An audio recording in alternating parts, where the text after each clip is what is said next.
Everything is awesome! That's exactly what I thought back in May when going on a little road trip to Denmark to visit 3 new theme parks, including Legoland Billund.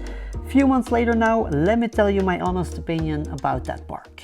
By the way, my name is Thibault and I'm a theme park enthusiast traveling the world finishing his theme park bucket list. Okay, that bucket list keeps growing every day, but nevertheless, 4 months ago, Legoland in Billund was park number 37 I visited so far.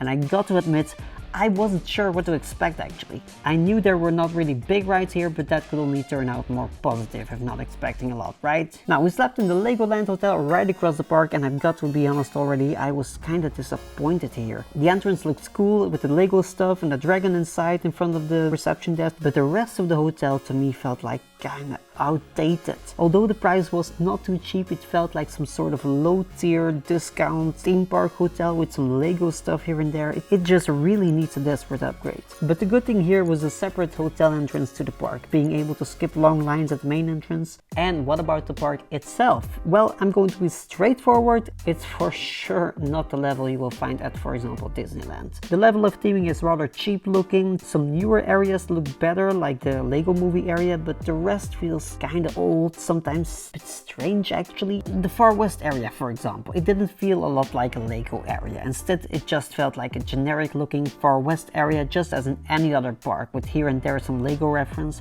I mean, the Lego feeling was really missing a lot here. The ride selection in the park also felt a bit lackluster, especially for teenagers and adults. Okay, Lego is primarily focused on children, but nevertheless the rides in the park are a bit too much oriented towards families with small kids and not enough on families with teenagers, for example. Flying Eagle, nice rides for children but lacks any forces. Dragon, nice indoor section at the beginning, but the rest of the ride is also pretty tame actually.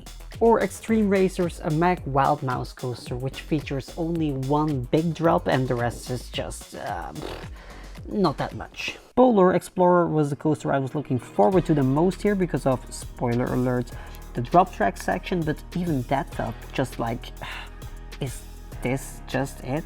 A drop track section like this screams for a cool scene with some effects and theming, but instead it was just an empty looking inside of a fake mountain which is only themed from the outside, and a screen with some sort of video which was barely visible. I mean, but the most recent rides in the Lego movie area, for example, were a bit more enjoyable. Emmett's Flying Adventure is a fun flying theater simulator comparable to Soarin' and Voletarium. Actually, thinking about it afterwards, I enjoyed it a bit more than Voletarium actually, to be honest, because of the more energetic vibe throughout the ride. Everything about this ride felt awesome. Second ride in this Lego movie area was Apocalypseburg Sky Battle, another fun ride. It's an interactive ride comparable to a mix of an Enterprise and Sky Roller from Gerstlauer, but yeah, not being from Gerstlauer. It was fun. I made a few rolls, but nothing too crazy. I simply enjoyed this one.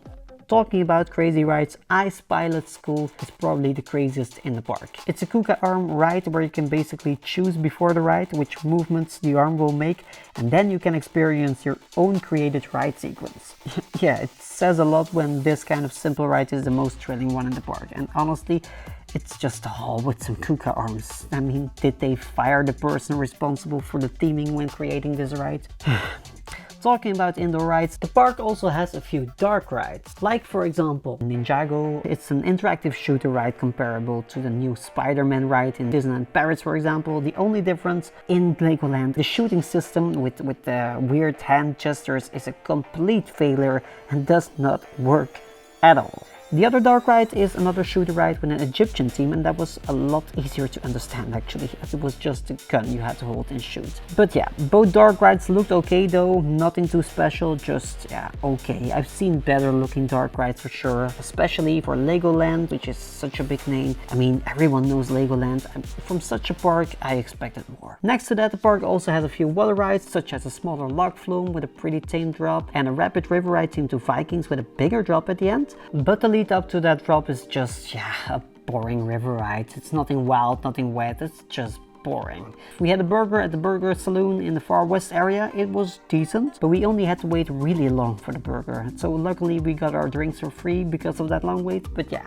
And to end today, we spent a lot of time in what is probably the most Lego focused area in all of Legoland, the part which can be found in all Legolands around the world, Miniland. Consisting of all kinds of places built out of Lego, it's easily one of the nicest parts in the park to walk around in and relax a bit. But overall, that was kind of our day in this park. Legoland needs a desperate overhaul with a more immersive Lego touch. For a bigger name in the industry, I expected more. Staff was friendly, the park was clean, the capacity on the rides was sufficient, so nothing bad to say here. It has some nice rides like Apocalypseburg, Sky Battle, Emmett's Flying Adventure or Ice Pilot School, but also some real misses like Ninjago, Polar Explorer. It lacks some really immersive dark rides based on Lego adventures, and it can use some more thrilling rides also for the bigger kids in the family. But I felt disappointed after my day here. For smaller kids, I can see this being a great place to actually spend some time, but I'm not coming back here for a long time until they build something bigger and better for bigger kids or adults. So yeah, everything is awesome except Legoland Billund, unfortunately.